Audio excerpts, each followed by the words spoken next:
Hi, everyone. My name is Ashla, and I'm so happy to welcome you to the Glass House's inaugural lecture. At the Glass House, we are interested in the many possibilities of expanding dialogues we have surrounding fashion and the arts in order to open new ways of thinking and participating in the world. Today, we are honored to be joined by Dr. Rhonda Garelick, who will present her lecture, Reconsidering a Legacy, What Chanel Has Left to Teach Us. At the studio, we are great admirers of Dr. Garelick's work as it brings to light the many ways we can reconstitute our thinking about the present through looking closely at the transformative innovations of Chanel that lay beneath the contemporary canonical image of legendary designer today. Garelick reconsiders the ways that Chanel's innovative practices have paved the way for the future of fashion, and why these innovations matter today in narrating our present and future. Garelick elucidates ways Chanel has been formative in the rise of sportswear, of class mobility, the pursuit of gender equality, fashion's transformation of time, our connection to nature and our environment, and how this relationship posits a notion of sustainability through the embodied language of fashion. Dr. Garelick's work is deeply inspiring in the way it brings to light how modern fashion has moved us towards more democratic ideals and questions the ways our engagement with fashion can constitute our lived politics today. Dr. Garelick's work has been formative in opening spaces to consider fashion's role, not just in terms of reflecting society, but constituting its fabric. Dr. Garelick is the author of 3 books, including Mademoiselle, Coco Chanel, and the Pulse of History. Her Face Forward column appears regularly in the New York Times Style section, and for 5 years, she wrote the Reading the Signs column in New York Magazine's The Cut. She's also written for the Washington Post, the Wall Street Journal, the Los Angeles Times, Vanity Fair, and many other venues. Rhonda recently received her Ph.D. and BA in French and Comparative Literature from Yale University and is a Guggenheim Fellow. Currently, Garelick is the D.E. Hughes Jr. Distinguished Chair for English and Professor of Journalism at Southern Methodist University. Prior to this, she was Dean of the School of Art and Design History and Theory at Parsons, New York, the New School. She has also taught at Princeton, NYU, the CUNY Graduate Center, Connecticut College, Columbia University, and the University of Nebraska. We warmly welcome Dr. Garelick and each one of you for joining us today in the spirit of dialogue, community, and the wonders of fashion. Today's lecture will be about 20 to 30 minutes, followed by 10 minutes of Q&A. Please feel free to submit any questions in the Q&A box below throughout the duration of the lecture. And Dr. Garelick, I will let you take it from here. Thank you, Ashla, and thank you to Brooke as well for this nice invitation. And I'm very honored to be the inaugural lecturer for the Glass House. And I am very excited to talk today about a person that we all sort of think we know, but has still, as my title suggests, much left to teach us, Coco Chanel. So I want to talk about something that may seem counterintuitive, which is the legacy of Chanel in the world that we are in today, where we are moving toward a far greater form of gender fluidity and gender non-binariness, a world that's been altered forever by pandemic, and a world in severe climate change. As many people know, Chanel was a really complicated character, a deeply flawed individual, and I've written a lot about that, but she was also an exceptional visionary. And I think there are aspects to what made her visionary that have yet to be mined and are very pertinent today. So I want to reflect on what she has left to teach us, both things that she might have been very aware of, and more subtly, things that we can tease out of her aesthetic and her vision that are less acknowledged and might have been actually unknown to her or unconscious to her, but are still very powerful. As you know, Chanel was a designer of unusual longevity. Her work spanned almost a century, and her influence has actually never waned at all. As a brand, though, we think of her and her company as synonymous with luxury, with haute couture, of course, and with a certain kind of very upper-class Frenchness and French ladiness, if you will. So how could that constellation have anything to do with those issues I just laid out? If you're attending this lecture, I think you're probably very familiar already with the generally accepted legacy of Coco Chanel, which is profound and unique. And I'm going to start sharing my screen as I speak to you.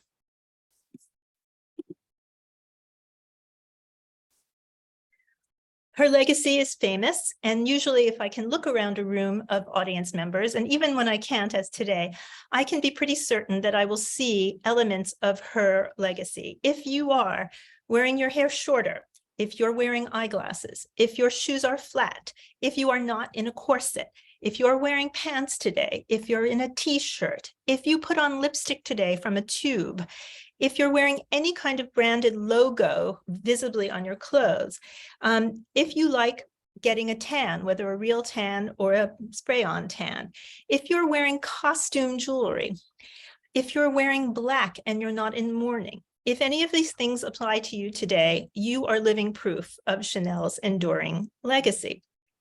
And in every industrialized city in the world, you can look around and see thousands of what I call retinal after images of Coco Chanel.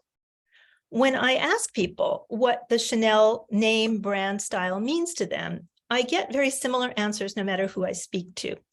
At the Maison Chanel in Paris, where I spent many years researching, they say things like, oh, Chanel is a magical passport to luxury. Another top executive there said, oh, Chanel is like joining a religion. And everyday people who are wearing Chanel logos will say it's classy. I don't know what it is about the brand. Well, what it is about the brand largely is the creation of a narrative which Chanel accomplished, what I call wearable personality. So it's more than just about clothes. It's about a persona that Chanel invented at a very mobile time in history. And it came through this array of wardrobe staples that we're familiar with: the boucle suits, the two-toned shoes, the jewelry, the neutral tones, the body skimming shapes, the famous quilted bag. But along with all that stuff, the Chanel wearable personality was modeled on Chanel herself, a persona she created in the early 20th century. This is a photograph of Chanel on the right with her look-alike aunt, who was only 1 year older, Adrienne, with whom she worked. She created this persona having come from a childhood of extreme poverty, having been raised in a convent orphanage, and she kind of dreamed up an alternative self that she made come true in the best tradition of self-reinvention. And who was this Coco persona? She was born Gabrielle, and she renamed herself Coco. Coco was a free-spirited, sexually emancipated, athletic, avant-garde, independent woman, a businesswoman who became a multimillionaire on her own, and a kind of international playgirl. Together, this lexicon of staples in her wardrobe and this public persona created Chanel's fame and the longevity. Women wanted not only to wear her clothes, they wanted to be her. And that meant to borrow this persona, this luxurious seeming lifestyle, which was somehow also accessible. These that you're looking at on the screen are all jersey separates. Jersey was a fabric for men's underwear at the time. And to this day, this look is still instantly recognizable as the height of luxury and a kind of European chic. But there is, as I suggested, another side to this legacy, another way to see it, which is especially relevant now. And it's connected to these famous aspects of her work. So to begin with, let's talk about gender. Chanel is a very feminine seeming brand, in many ways, a very heteronormative, conventionally feminine seeming brand, very French, and Frenchness is often connected in our minds to femininity. And they still do not, the company does not create men's clothes. The cosmetics, the accessories, the jewelry, it's all for women. And I think the corporation knows this is a value for them. But Chanel herself was actually anything but conventionally feminine, not physically, not socially, certainly not economically in the kind of upper class woman she aspired to be. And her design vision responded to that. In fact, it's a large part of why that wearable personality was created and so enviable and so effective. It was gender non-conforming. First of all, physically, this is a photograph of Chanel on the right with her good friend Marthe Davély, who is a singer. Note how very similar they look. That's something that happened. Chanel made all her friends look like her somehow. In a very simple genetic, physiological way, Coco Chanel was androgynous looking, especially for the time. She was lanky, she was skinny, she had very tiny breasts, she had no hips, she was straight up and down like a fashion illustration, and she was muscular and athletic. Now, of course, today we would say, oh, well, how perfect for fashion. But in fact, we say that because of Chanel. That is to say, we have her to thank or to blame for our idea that fashion should be modeled on ultra-thin, non-corseted straight women. This is because Chanel modeled all of her clothes on her own frame. She marketed this, she marketed slimness as much as anything else. In fact, she famously said, they want to be thin, thin like Coco. It bears saying that in the late 19th century, when Chanel got her start, this was an unthinkable aesthetic. A woman, especially an elegant, beautifully dressed woman, was a person of flesh, a person of curves, and even excess. This is a photograph of Camille Clifford, who was the model for the famous Gibson Girl, and I think you see the distinction I'm trying to make. In the beginning, Chanel had neither the money nor the body to dress herself or look like this, a 19th century voluptuous. So what did she do? She borrowed from men. She borrowed sportswear. She borrowed her boyfriend's clothes. She borrowed riding gear. This is her with one of her paramours in his clothes. She raided their closet for hunting clothes. This is another friend of hers who also dressed always like Chanel. Chanel is on the left. These are hunting tweeds that she borrowed from another lover who was a British nobleman who had an estate and loved to hunt. She studied also lower class men's fashions and sailors' fashions and military uniforms. And all of these found their way into her work in the form of suits, tweeds, belted pants, overalls or overall-like qualities, military accessories. She'd worked as a seamstress mending uniforms, and that's another way she got very textile-y involved with what uniforms do.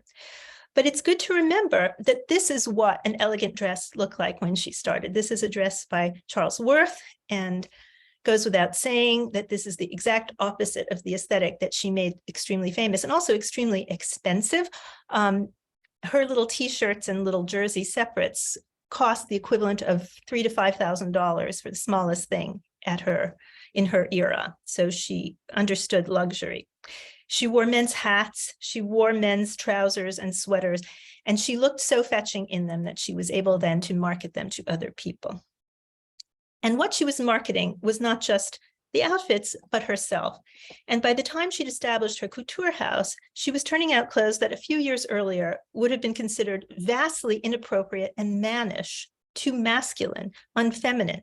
But on Chanel, and later on everyone else, they started a rage whose allure was really obvious because it was not just new and different. It was freeing physically. It was freeing in a way that allowed for riding horses, playing tennis, running in the street. It was hard to swim in the giant bathing dresses that preceded Chanel's very chic bathing gear. It was hard to move your head around or get into carriages or ride with vast, enormous hats, which she called brioche, that people wore on their heads. With her tiny hair and tiny hats and mobile clothing, women had a freedom that before only men had had. The short hair also. So in a way, it's fair to say that Chanel pioneered a trend of greater gender fluidity in fashion, liberating women from cumbersome things like what we're looking at right here. I should say here that she was also largely unconsciously probably following in the path of Victorian dress reform from the earlier part of the 19th century. And I just want to remind you that there had been reformers like Amelia Bloomer in the middle of the 19th century who created this. This is the Bloomer, the split skirt that was suitable for example, bicycling, and was considered outrageous and feminist at the time. And so there is a tradition of this into which Chanel fit, even though she would have denied it vigorously. But she also changed, pardon me, let's stay with Amelia Bloomer's look for a moment. She also changed how we perceive female bodies in society. She changed the silhouette, and she wasn't exactly alone in this. People like the Callot sisters and Vionnet also were changing silhouette, but Chanel is the one who made it most famous to have this extremely sleek, visually speedy silhouette.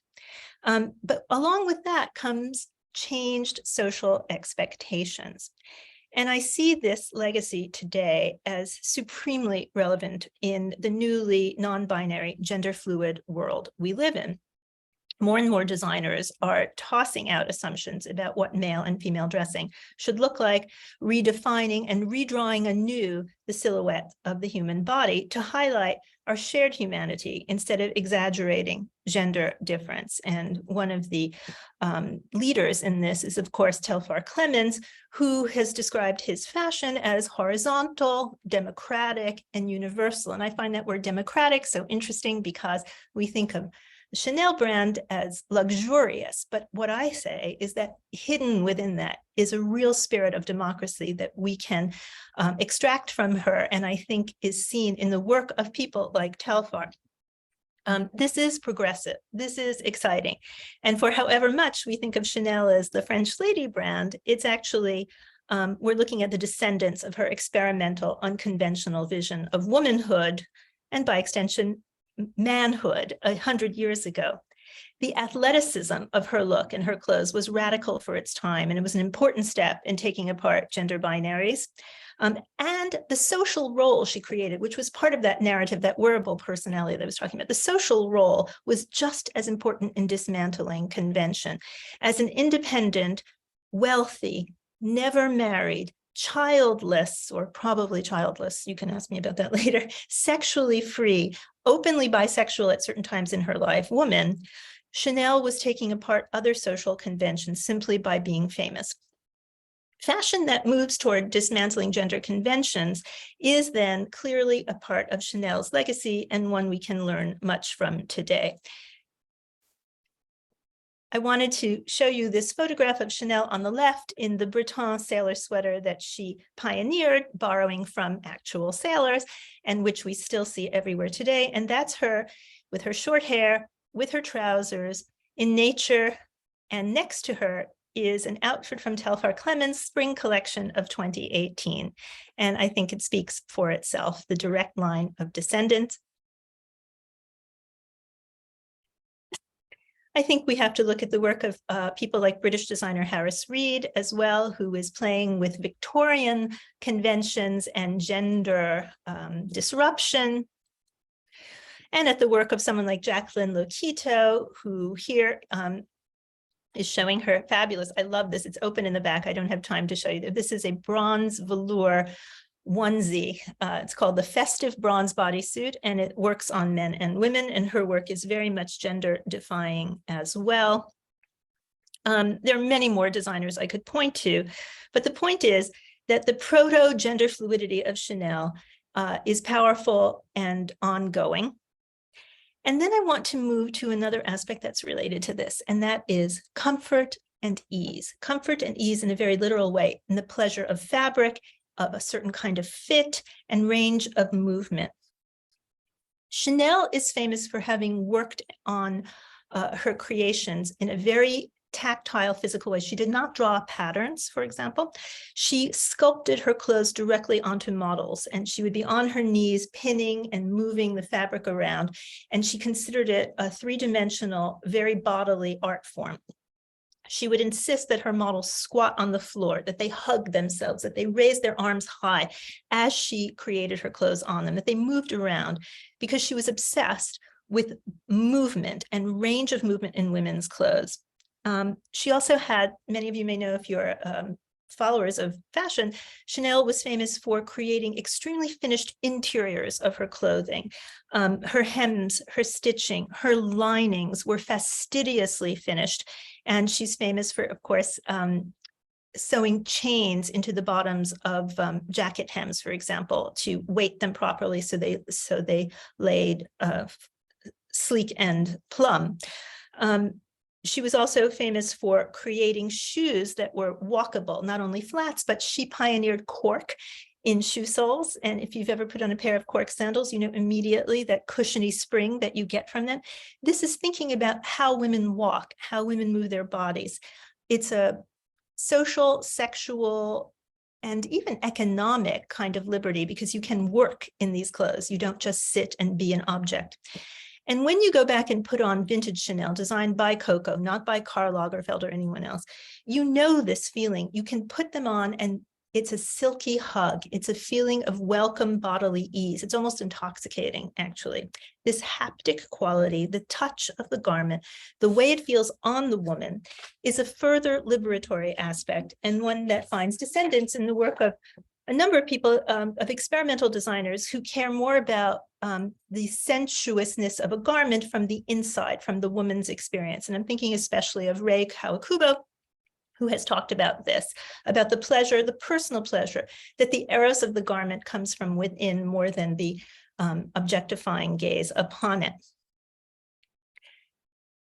This has a direct connection to the pandemic society, or perhaps post-pandemic society that we are living in now, because we are seeing a clear resurgence of interest in this comfort aspect of fashion, in physical ease, in the pleasure of the self, in the pleasure of movement, in the relaxation of the body.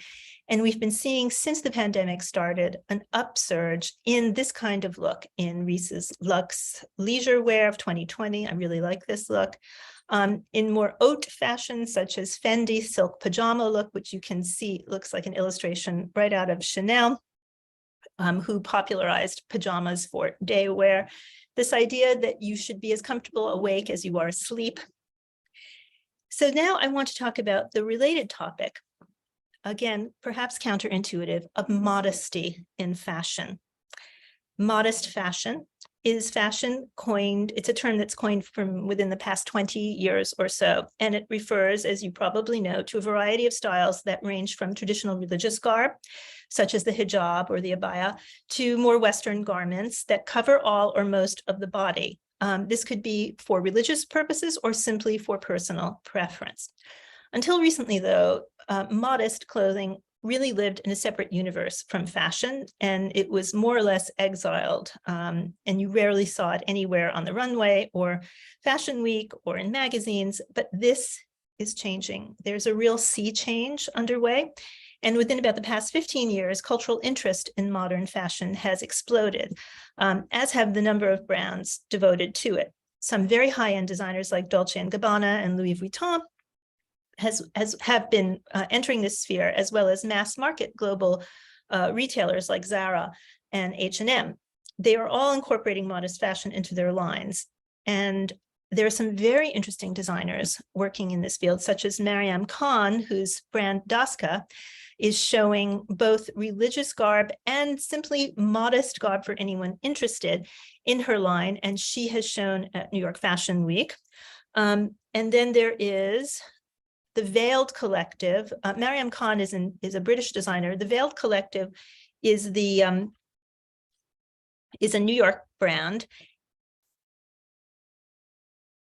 And the Veiled Collective loungewear on the right is a kind of jersey pajama set. And I paired it here with a vision of Coco Chanel circa around 1916 on the beach in her jersey separates to show you this direct line of descent.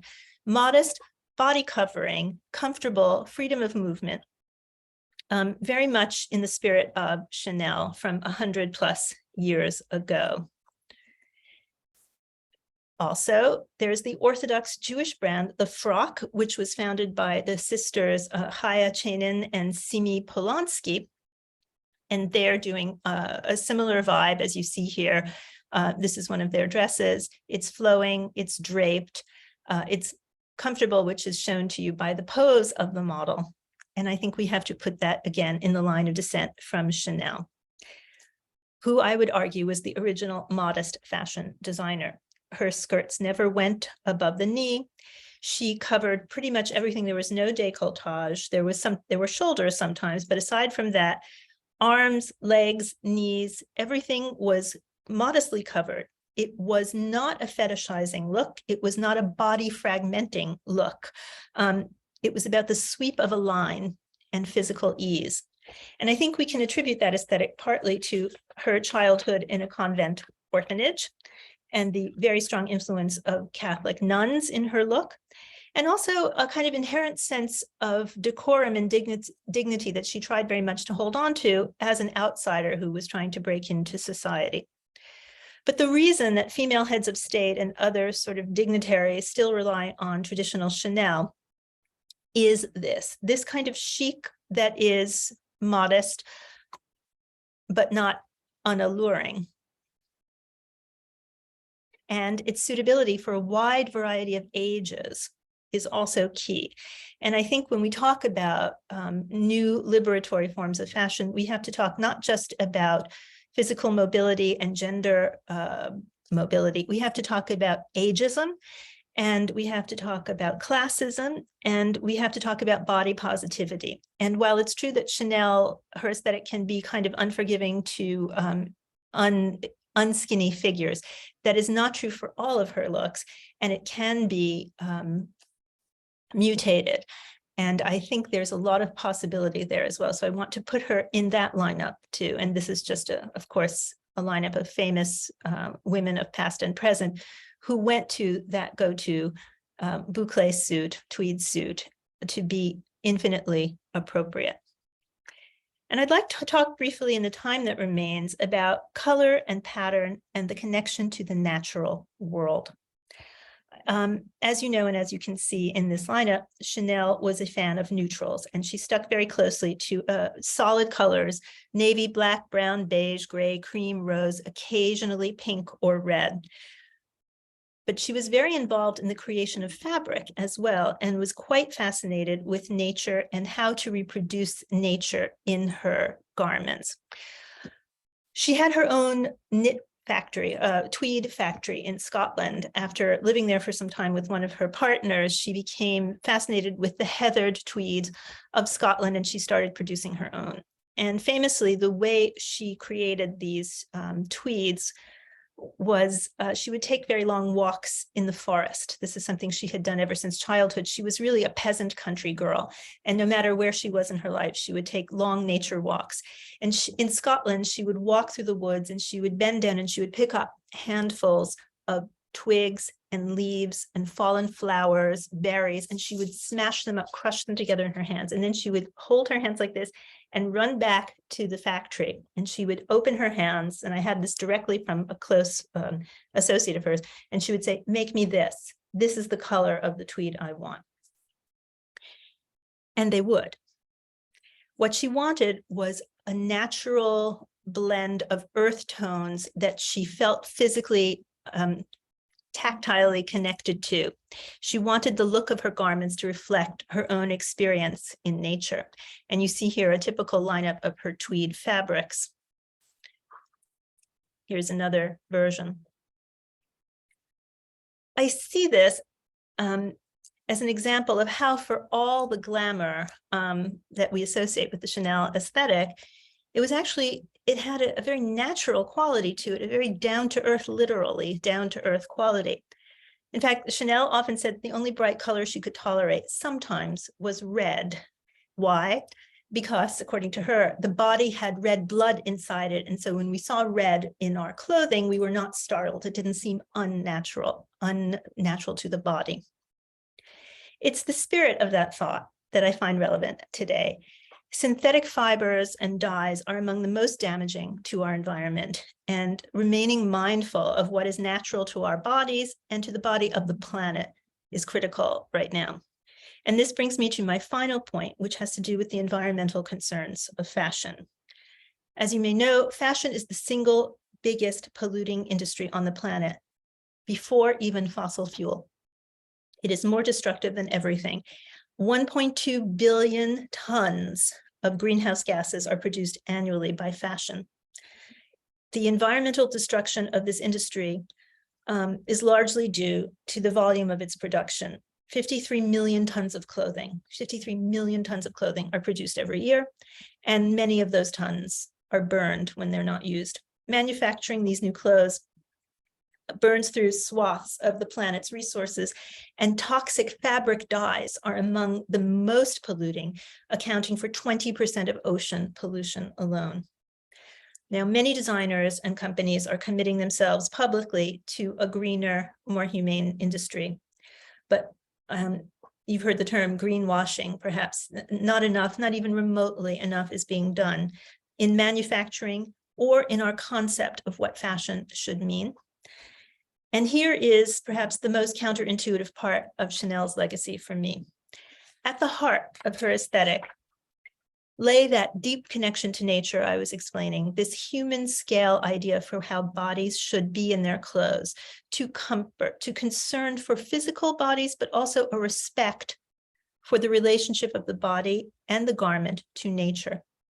This is the type of connection that we need to be contemplating now and to develop if we will ever be really clear in what our responsibility to the planet is, and if we are to fix the fashion industry.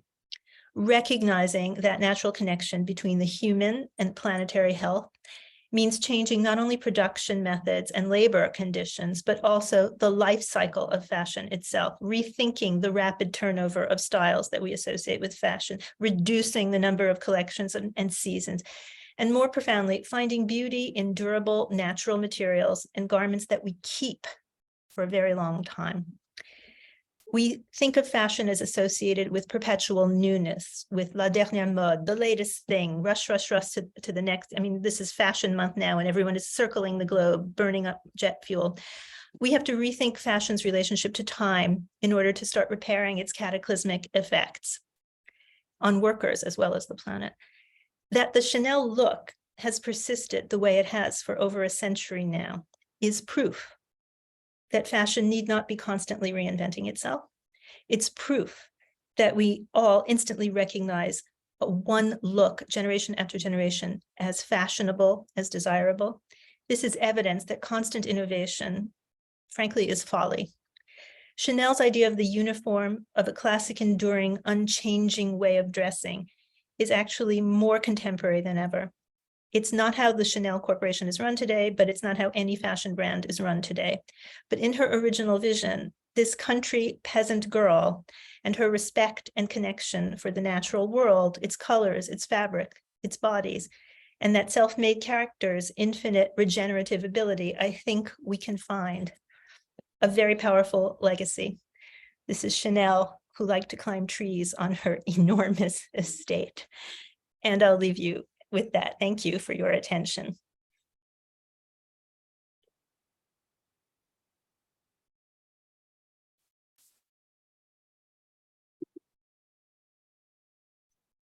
Amazing. Thank you so much, Rhonda, for such a fascinating lecture. You brought up so many points that I really think are like, they speak to the most pressing issues that we face today. I think with gender inequality, unsustainable practices in fashion, in the wake of a pandemic that I think revealed huge class inequalities that have been growing throughout the past century. I feel like this gave me a lot of hope with like ways that we can, on very small levels, be intentional with our participation with the world and responsibility within it. We have a few questions from the audience that I'd like to get to. The first two concern Karl Lagerfeld, who you mentioned briefly. The first question is from Alexis, who asks, when did the House of Chanel do menswear? Was that with Karl Lagerfeld much later or during her time at all? They don't do menswear. They do menswear inspired, absolutely. And Lagerfeld has occasionally dressed some boys that he knows in Chanel off-site stuff. But no, they do not, they have a thing about not doing menswear. They just do menswear style for women. That's really interesting, thinking about I don't know, the ways we like perform gender Yes. and like the limitations that are still like there, though. Very interesting. Yes. The next question about Karl Lagerfeld asks, what are your thoughts on his like contribution to Chanel's legacy? Yeah, I've actually written about this, and I'm very interested in Lagerfeld. To be very honest, I have mixed feelings. First of all, the truth is Lagerfeld is a better designer. Much more creative, much more diverse, much richer. Witness the fact that he was working simultaneously for, I think, 3 design houses at once. He was artistic director of Chanel, he was still working for Chloe, and he had his own Karl Lagerfeld line, and they were all different. So Lagerfeld was a genius. Lagerfeld inherited a brand when it was sort of sleeping, and he really knew how to jazz it up. And he took the classic Chanel look and he made it sexy. He made it He turned the suits into mini skirts with bustiers, and he used street culture and hip hop culture. And he's a great photographer and took many of the photos himself. So I have much to commend in Lagerfeld's work, but as Brooke and I were saying the other day, if you ever do a kind of taste test, if you pit Lagerfeld clothes against Coco's, if you just, and I've done this, put on a vintage Chanel jacket that Coco Chanel herself designed. Just put it on, take it off, and then put on a Lagerfeld. And instantly you feel like someone suddenly has taken your freedom away and has squeezed you into something uncomfortable. Why? Because he couldn't care less how you feel inside your clothes. He cared that you look hot. And that meant, for one thing, the emmanchure, what's called that in French, the armhole, narrowed dramatically as soon as Lagerfeld took over. Why? Because that makes you look more snatched. Chanel had no time for such things and would have been quite cross about that. But he rejuvenated the brand. He's a genius, and I think his clothes are fabulous. I love them, but they are not part of the legacy I'm talking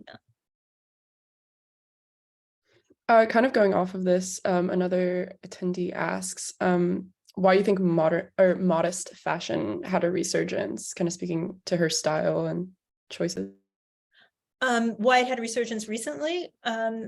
Yeah, I believe like probably in the last 10 to 15 years. Yes, and especially in the last several years. Well, for many interesting reasons. One is body positivity. Modest, I don't even love the term modest because it suggests something. I think it should be, we'll have to think of a more up-to-date word.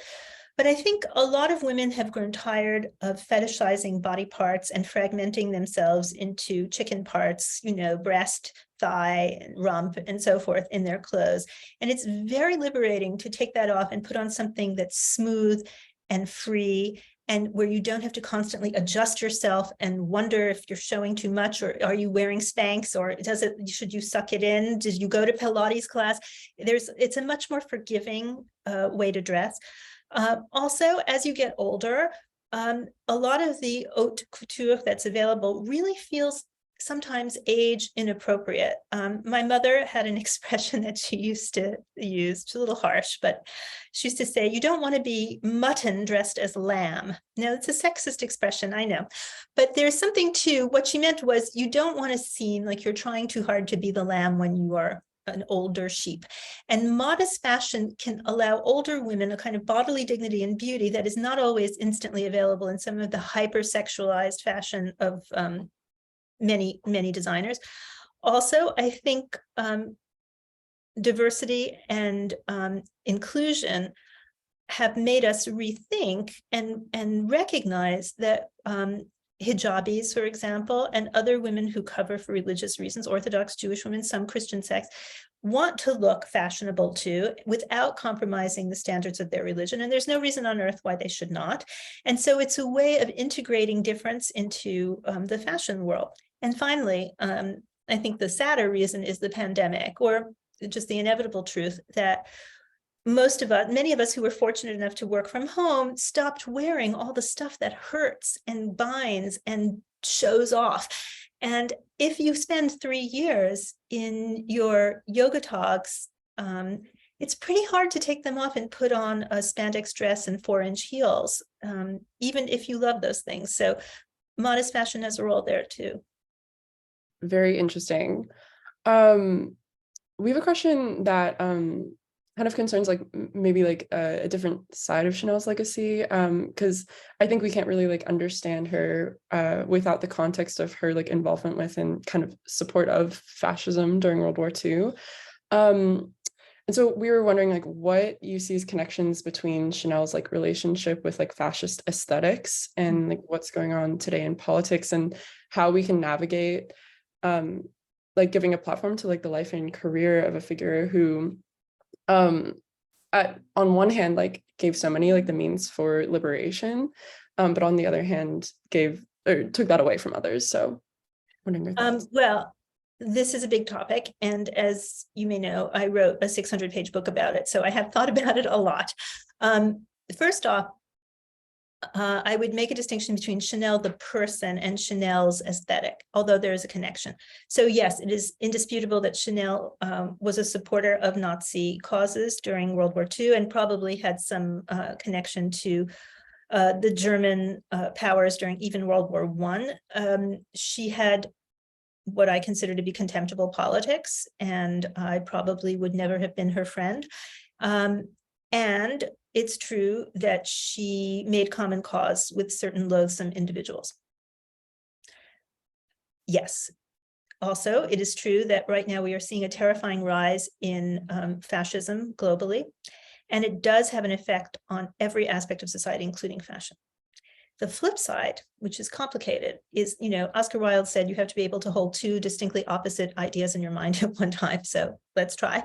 The other side is that the connection between Chanel's aesthetic and fascist aesthetics has everything to do with some of these emancipatory things I was talking about. Why? Because it was the masculine fascist ideal that she absorbed and reflected in her work. And by that, I mean the beauty of athleticism, of uniforms, of neutral colors, of sports, of bodily fitness. These are connections to fascism, but they themselves were desiderata of the fascist ideologues that were in themselves not bad, but were put to horrific use, right? I've done a lot of research on why people join the Nazi party, for example, young men, why they became Nazi officers.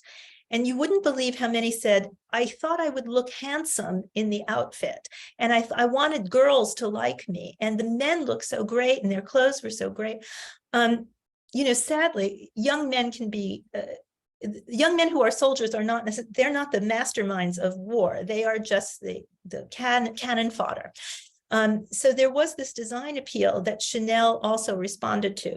Right now, there is a terrifying rise in fascism. And I'm not sure if the aesthetic aspect is similarly rising. I don't actually think so. But what I do see, and I've written an article about this too, is a peculiar connection between anti-vaxxers and anti-maskers and the fascist fear of bodily vulnerability.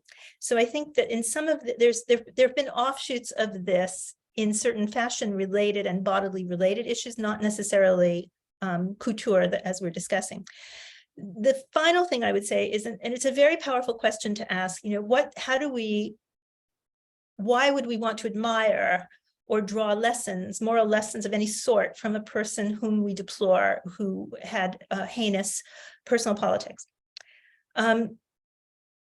Why do we read great philosophers who were also loathsome personally? Why do we read T.S. Eliot, who was a fascist? Why do we drive Ford cars? He was a fascist. Why do we revere the English monarchy? Half of them were supporters of the German Nazis.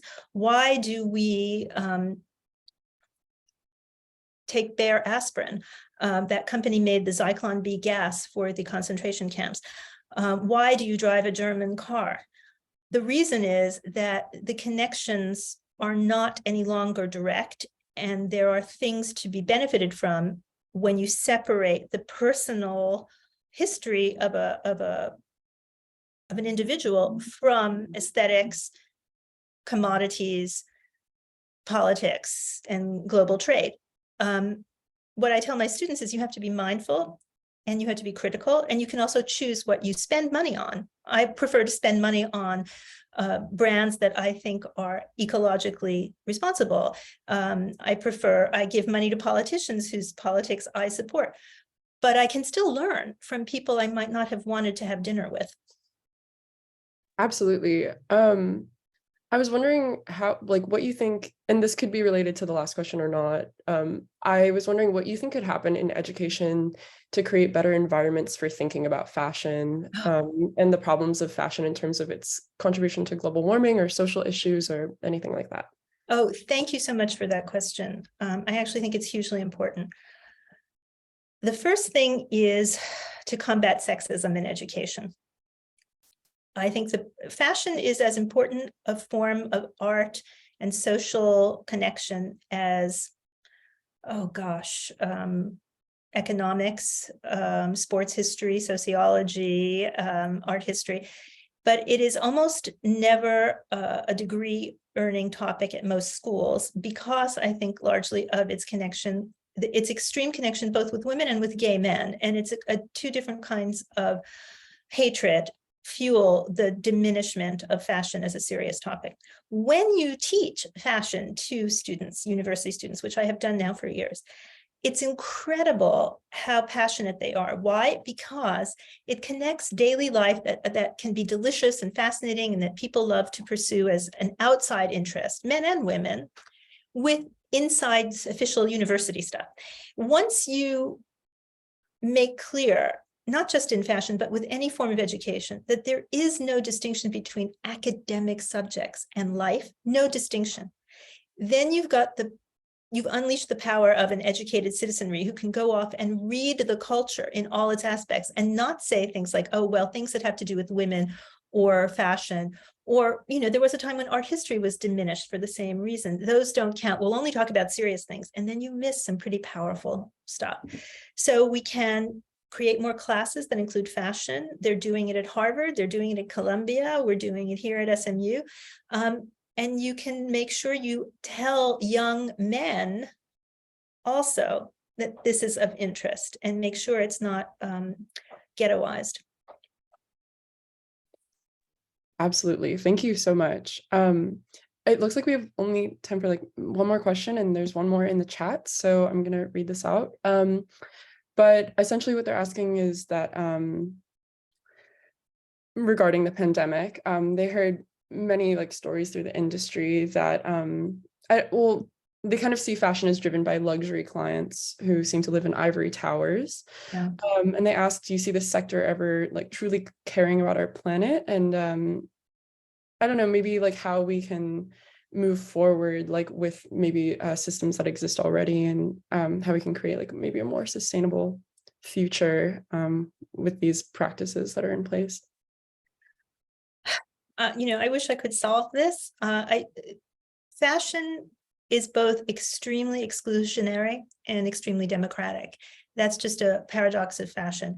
And it's true that couture is basically driven by a tiny fraction of wealthy people, but that's not actually who supports fashion brands. It's the rest of us who buy a bottle of perfume or a t-shirt instead of the $50,000 gown, who really keep those brands in business. And I think we can vote with our wallets. And I do think that becoming an informed consumer is really critical, and not just looking the other way when you should know, for example, that H&M is burning billions of tons of fashion that they don't sell in burn pits that create deathly climate change. You should know that, and we should change our buying practices and think about it. And we should also support those fashion brands that do not have 25 collections a year and do not require everyone to jet around the globe. And even small changes in how we clean and rewear our clothes, and not keep thinking that it makes us more fashionable to have new all the time.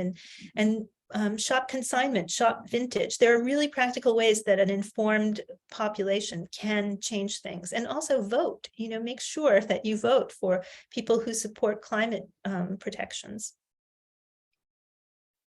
Absolutely. Reminds me of what I was saying earlier about how I feel like your entire lecture made me feel a lot more active in the ways that I can like move forward and participate in what I'm wearing, what I'm buying, etc. Well, thank you so much, Dr. Garelick, for your work and sharing with us today. And thank you everyone so much for joining our inaugural lecture in the series. Please join us for next month's upcoming lecture, which is featuring Dr. Francesca Granata, who will discuss contemporary experiments in fashion through the 1980s and 90s. We look forward to continuing the dialogue, and yeah, have a great Sunday. Thank you so much, everyone. Thank you. Bye.